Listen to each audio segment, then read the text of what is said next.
याद रखना, सब कुछ सुधर सकता है, व्यक्ति की प्रवृत्ति नहीं सुधरती, नहीं सुधरती। एक पुरानी कहावत है कि कुत्ते की पूंछ कभी सीधी नहीं होती है, कभी सीधी नहीं होती है। ये सुधरेंगे नहीं, ये सुधरेंगे नहीं, क्योंकि इनका पेशा अपराध करना है, गुंडागर्दी करना है, बेटी और व्यापारी की सुरक्षा में सेब लगाना है। इनका तो नारा ही, किस प्रकार का नारा इनका चलता था बहनों और भाइयों, ये किसी से नहीं छुपा हुआ है कि समाजवादियों का नारा है खाली प्लॉट हमारा है, यही तो करते थे लोग। समाजवादियों का नारा है खाली प्लॉट हमारा है। और इसीलिए 2017 में जब हमारी सरकार आई तो हमने एंटी भूमाफिया टास्क फोर्स बनाया था। और बहनों और भाइयों, एंटी भूमाफिया टास्क फोर्स ने इन गुंडों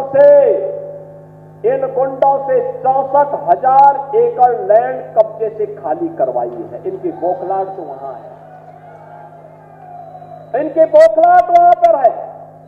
ये परेशान है कि डबल इंजन सरकार अगर इसी तरीके से कार्य करेगी तो फिर इनकी गुंडागिर्दी, इनकी रोजी रोजगार का जो जरिया था ये सब बंद हो जाएगा, धंधा चौपट हो जाएगा।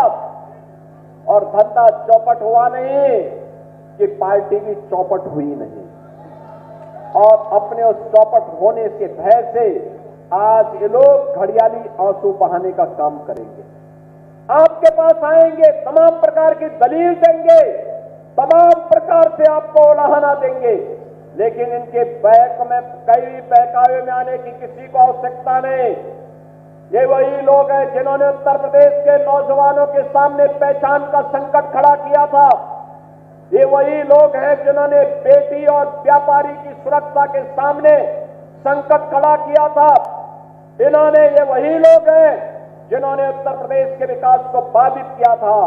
ये वही समाजवादी हैं जो अयोध्या में राम भक्तों पर गोली चला करके मां सरयू को लौलुहान करने का कार्य करते हैं।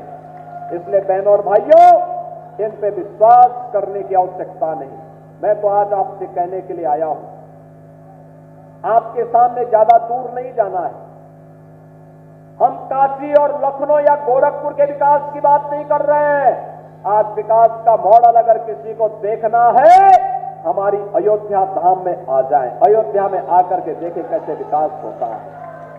आज अयोध्या का विकास दिखाई दे रहा, सड़कें 4 लेन की हो गई, 6 लेन की हो गई, टूरिस्ट फैसिलिटेशन सेंटर बन गए हैं, इंटरनेशनल एयरपोर्ट बन गए हैं, यहां पर अच्छे बस स्टैंड बन रहे हैं, नए नए होटल आ रहे हैं, रेस्टोरेंट बन रहे हैं, होम स्टे के कार्यक्रम चल रहे हैं। आज न केवल नौकायन बल्कि स्टीमर भी मां सरयू में चल करके एक नई सैर करा रहे हैं। राम जी की बेड़ी, ऐसे लगता है जैसे हरिद्वार में हर जी की बेड़ी हो, वही एहसास करा रहा है।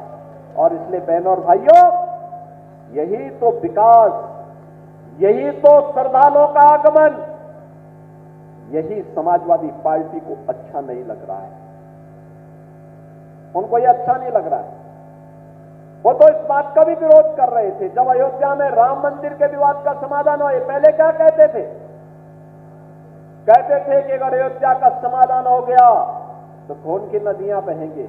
अबे हमने कहा ये खून की नदियां बहाने वाले सब जहन्नुम में जा चुके हैं, अब उनके लिए धरती पे कोई जगह नहीं है। अयोध्या ही नहीं, पूरा उत्तर प्रदेश शांति रहेगा। दंगा और दंगाई के लिए उत्तर प्रदेश में कोई जगह नहीं, कोई जगह नहीं। ये लोग किसी गरीब के लिए नहीं, किसी किसान के लिए नहीं, किसी बेटी बहन और किसी व्यापारी के साथ कभी नहीं खड़े होते, किसी युवा के साथ कभी नहीं खड़े होते। ये जब भी खड़े होते हैं किसी माफिया के साथ खड़े होते हैं, किसी पेशेवर अपराधी के साथ खड़े होते हैं, किसी दुष्कर्मी के बचाव में खड़े होते हैं। लगातार ये लोग इस प्रकार की बातें करते हैं। और इसीलिए मैं आप सबसे कहने के लिए आज आया हूं, बहनों और भाइयों, यह समय है अयोध्या के लिए, मिल्कीपुर के लिए, अयोध्या की तर्ज पर मिल्कीपुर का भी समग्र विकास हो, इसके लिए चंद्रभान पासवान यहां की आवश्यकता है। एक सामान्य कार्यकर्ता, कोई अपेक्षा नहीं, टिकट के लिए वो व्यक्ति किसी के पास नहीं